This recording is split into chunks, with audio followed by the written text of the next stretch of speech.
In the last video with my Acura CL, I mentioned that I wanted to get myself a new radio for Christmas. Unfortunately, it wasn't the man Santa Claus himself, but our friends at ATOTO sent me their newest X10 radio to try out. So today I'm going to show you how to install this radio in the UA4 Acura CL, and we'll learn more about ATOTO's flagship new head unit. Let's get started.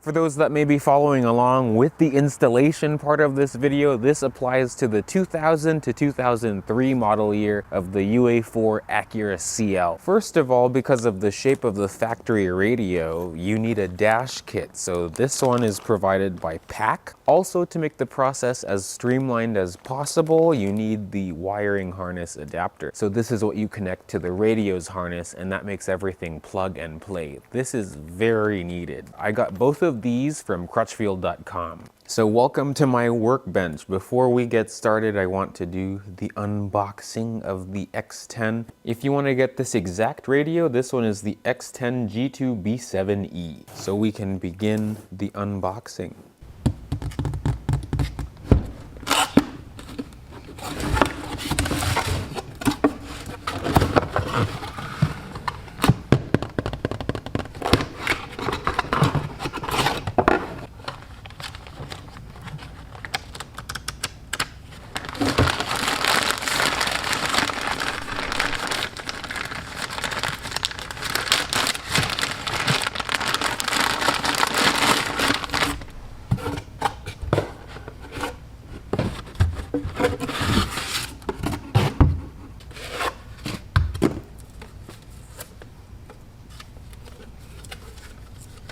To dissect this nest of wires, we'll first start off with the two USB ports. So you don't have to use both. I might just end up using one because I have many cigarette lighter plugs anyway. This is the main power harness that will be connecting to that Metra power harness as well. This one is for the SIM card adapter if you wanted to have the 4G hotspot and use some of the extra features that the X10 offers. And lastly, this is the GPS antenna. This one works in conjunction with the 4G SIM harness as well. Thankfully, when it comes to connecting all of these wires together, this one is the Metra harness, this one is the radio harness. It basically comes down to matching the colors together. People have different ways of connecting the wires together. Some people solder them, that's the best way to do it, and use heat shrink. I use heat shrink myself. I will just twist the wires together very well, and then I'll use my heat shrink, and then that's it, because they're not really moving around. If this was a high stress situation, then I would deal with it. I may get criticized on how I wire, but I'm gonna connect these together and then we'll see you in just a little bit. Okay, so I finished with the harness. So you can see all the wires are connected properly with heat shrink. Thankfully, I had enough heat shrink for pretty much every single wire. The wires that I'm not using right at this current moment, at least, the backup camera wire for the positive. So it is pretty straightforward, thankfully. So now we're ready to put this in the car, but first we have to take that old radio out. So the first thing that I'm going to do is unplug the battery. Thankfully, this car, the battery is up front. Again, welcome to the J32A1. First thing we can do is remove this cup holder up front here. It just pops out if you just pull it. But the next thing I'm gonna do is remove these two plastic trim pieces, wood trim pieces. So this is my obscure trim removal piece. I have other things, but this was the first thing I found. It starts up front here, and then there's a bunch of tabs that go all the way along here. This one, like that. I can clean the car now too, now that these are coming out. And that reveals a bunch of screws, and we have to remove pretty much all of them. They're all Phillips head, it seems.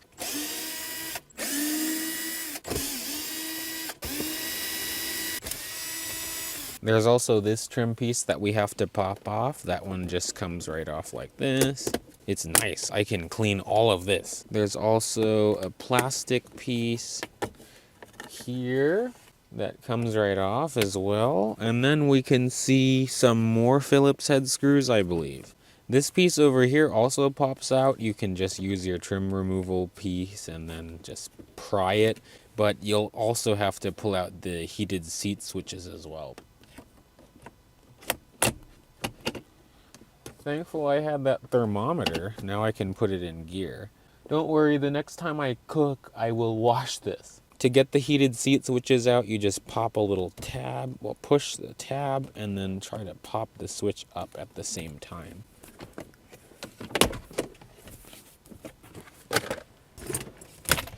Now this comes out very nice and easy.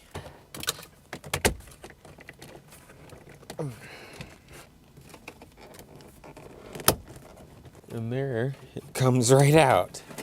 Wonderful, this whole unit. Okay, so I have the new radio in here, and as you can see, the Metra kit goes over like this. The Metra kit also comes with 2 plastic mounting brackets that go on each side like this. We also have to, of course, attach the bracket to the head unit itself, so that's what I'm doing now. Now, as you can see, this new radio is in. Thankfully, I'm still able to use this handy dandy tray.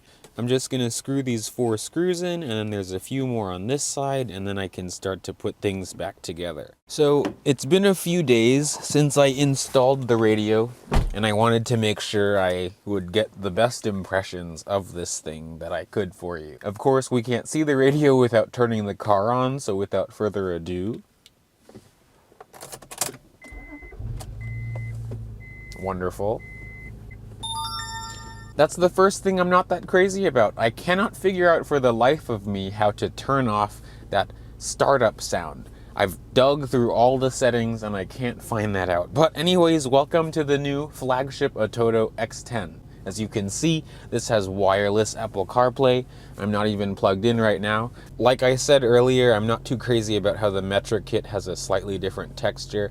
And I put everything back properly, and there are slight panel gaps, so that kind of bothers me, but that's not on the ATOTO system. As you can see, this thing has a 7-inch display, so even if I'm just driving, I can still glance at the radio or see what's playing or just do whatever I need to do with the radio.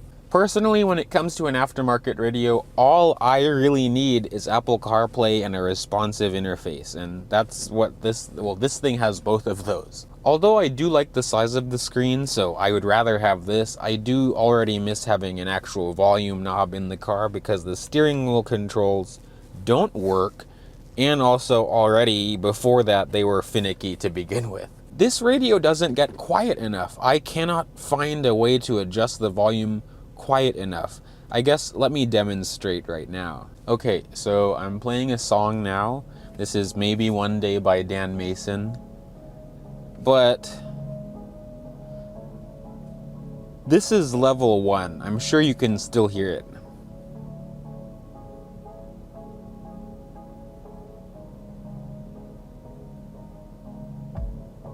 This is level 1.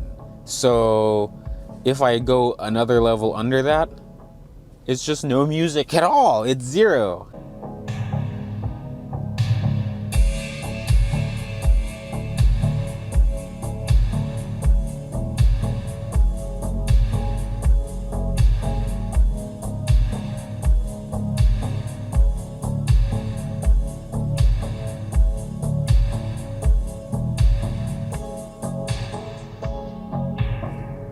Okay.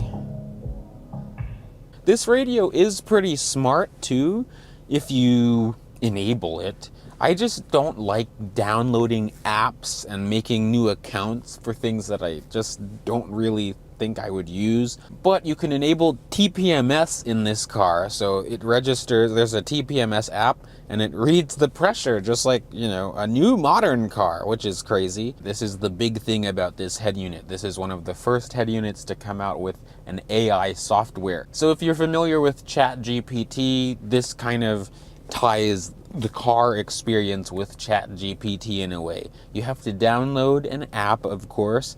If you have an iPhone, it's one app. If you have an Android phone, it's another app. Then you have to make an account, and then you have to pair it with the head unit. But that allows you to talk to the head unit and make a lot of shortcuts and make life easier in a way if you want. You can do things like name the head unit something like George or something like that and go, George, what time is sunset? It's just like Siri or any other voice control thing. You can also say things like, George, adjust the volume to 4. George, what does check engine light mean? You can ask it all kinds of questions just like any other AI software. So it is very interesting to see, but the AI function essentially just makes the driving experience much more modern, even in your old car. Before we're done here, alongside the Drive Chat AI, this also has the Google Assistant, which is kind of the same thing. The very last thing that I wanted to say is that the included USB chargers, well, USB ports that come with this car, I got the approved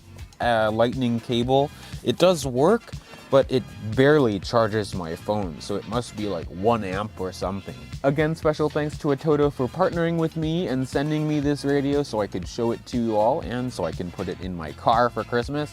Along with sending me the radio, they also gave me a coupon code, so if you want 8% off, you can use the code Bern on cars on ATOTO's website and get 8% off your new radio. They do have many different versions of this radio.